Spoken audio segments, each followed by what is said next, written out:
Vista desde dentro, Europa es un batiburrillo de pueblos recelosos y intereses encontrados. Hay muy pocas cosas en las que nuestros líderes están de acuerdo. Una de ellas es la OTAN, que es la que mueve a gobernantes de izquierdas o de derechas, gobernantes partidarios de Europa o euroescépticos, gobernantes de países que tradicionalmente apoyan a la Alianza Atlántica y países recién llegados del este huyendo de las ambiciones imperialistas de la Rusia exsoviética. Países del norte de Europa, del sur, del este y del oeste. ¿Qué une a todos estos países para apoyar a la Alianza Atlántica en estos días de tribulación? Pues hay razones tanto formales como informales.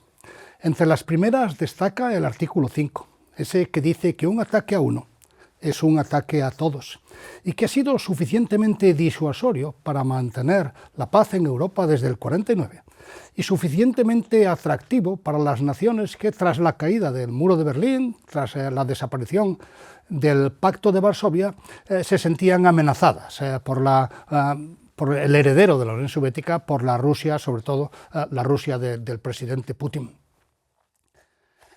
Hay además otras razones que están en el preámbulo de la alianza, la defensa de la democracia, de valores compartidos, como puede ser los derechos y libertades individuales y el imperio de la ley.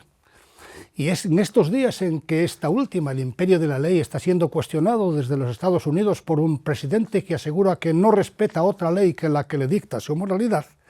Todavía queda la justificación inicial informal que encontramos en las palabras de Lord Ismay, el primer secretario general de la Alianza, y que decía que la OTAN se creó para mantener a los Estados Unidos en Europa, a los rusos fuera de Europa y a los alemanes bajo Europa. Tres razones que siguen hoy tan vigentes como en el año 49, porque en este momento Estados Unidos... la ola de aislacionismo, no solo el presidente Trump, sino la ola de aislacionismo que anega la opinión pública norteamericana, amenaza el futuro de la alianza. También la amenazan desde el otro punto cardinal las ambiciones expansionistas, el regreso del imperialismo a Rusia. Y ¿por qué no? Podemos prever que el rearme al que Europa se ve abocada precisamente para evitar la amenaza de Rusia sin el apoyo de Estados Unidos pueda llevar a algunos países europeos, como la propia Alemania, a en el futuro, nunca se sabe lo que puede ocurrir, en el futuro amenazar la cohesión de Europa y hasta la seguridad de la propia Europa. Las razones están ahí, pero no hay ninguna institución que se cree con razones demostradamente agresivas o demostradamente malas para la humanidad. Nadie presume de tener fines malvados, Por eso, además de ver los fines institucionales de la Alianza, necesitamos juzgar también su trayectoria, su currículum vitae. Un currículum vitae que tiene muchos aciertos, también tiene, desde luego, errores. El más grave de ellos, evidentemente, los bombardeos de Yugoslavia, la única oportunidad en la historia en que la OTAN actuó sin el paraguas de Naciones Unidas y que, bueno, estaba relativamente justificada porque las opiniones públicas de todos los países de la Alianza exigían alguna acción para frenar las matanzas en la región de Kosovo. En cualquier caso, juzguemos como queramos juzgar las actuaciones individuales de la Alianza en países como Libia, Afganistán o la propia Yugoslavia, lo que sí que está claro es que su objetivo fundamental, la seguridad de Europa, ha sido conseguida. Ha sido un éxito completo. Y precisamente porque ha sido un éxito, la OTAN ha sido atacada desde el interior. Desde el exterior no ha sido posible, pero sí desde el interior. En su día, el Partido Comunista de la Unión Soviética sembró en sus organizaciones análogas, en la izquierda totalitaria europea, las ideas de OTAN no, bases fuera, que todavía organizaciones herederas de esos partidos siguen esgrimiendo por nuestras calles de cuando en cuando. Es verdad que cada vez con menor éxito. Recuerdo que cuando vivía en Rota, estas manifestaciones anuales que se organizaban para pedir la retirada de las bases tenían cada vez menos partidarios, hasta el punto de que llegaron a no hacerse en el lado de la base que da a la ciudad de Rota por la oposición de la ciudadanía. Eran unas pocas decenas de personas las que se congregaban en la otra puerta de la base, en la que daba a la carretera del puerto de Santa María, y lo hacían sencillamente porque allí no había nadie. Evidentemente, esa intento de Rusia de dividir la alianza ha fracasado, pero la amenaza viene hoy día desde el otro lado, desde el lado del aislacionismo americano, desde el lado de un aislacionismo que el presidente Trump ha aprovechado. Él realmente no es un aislacionista, como demuestran sus acciones en Venezuela, en Irán, en Groenlandia o en Cuba. No es un aislacionista, sino un supremacista. Él quiere mantener a Estados Unidos en el gobierno, por así decirlo, como único líder de la humanidad, pero le ha permitido también cuestionar la OTAN desde su propia perspectiva.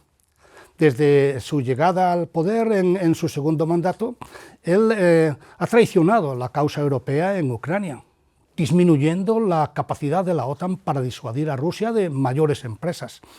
Él ha disminuido la cohesión de la alianza, amenazando también con utilizar la fuerza para apoderarse de Groenlandia, un país que pertenece a la propia Alianza Atlántica. Y en la guerra de Irán, una guerra en la que Estados Unidos no ha consultado con sus aliados europeos y que responde a los intereses norteamericanos, pero desde luego no a los de Europa, también la ha aprovechado para amenazar a los países europeos del abandono de la alianza por no haberse sumado al carro de sus acciones contra Irán.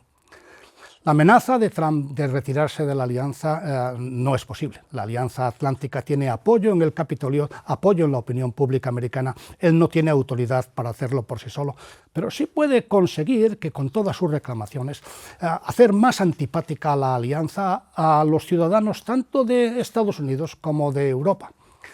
Una alianza que en España goza de abundantes simpatías. El 85% de los españoles se declaraban, en un barómetro realizado por el Instituto Elcano, se declaraban partidarios de la alianza.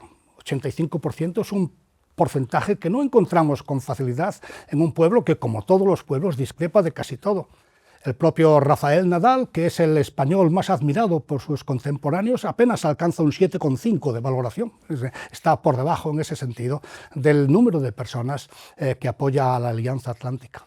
Pero insisto, a pesar de todo, la Alianza Atlántica necesita defenderla para que lo que está ocurriendo fuera no nos perjudique dentro. Defenderla no significa ser inmovilistas, el mundo ha cambiado mucho. Y no de todo tiene la culpa el presidente Trump. La dejadez de Europa ha forzado o ha permitido el crecimiento de las ambiciones imperialistas del presidente Putin. No ha sido el presidente Trump, sino los propios pueblos europeos los que, con su desdén por la seguridad, al darla por garantizada, han permitido que esa amenaza crezca al este de Europa.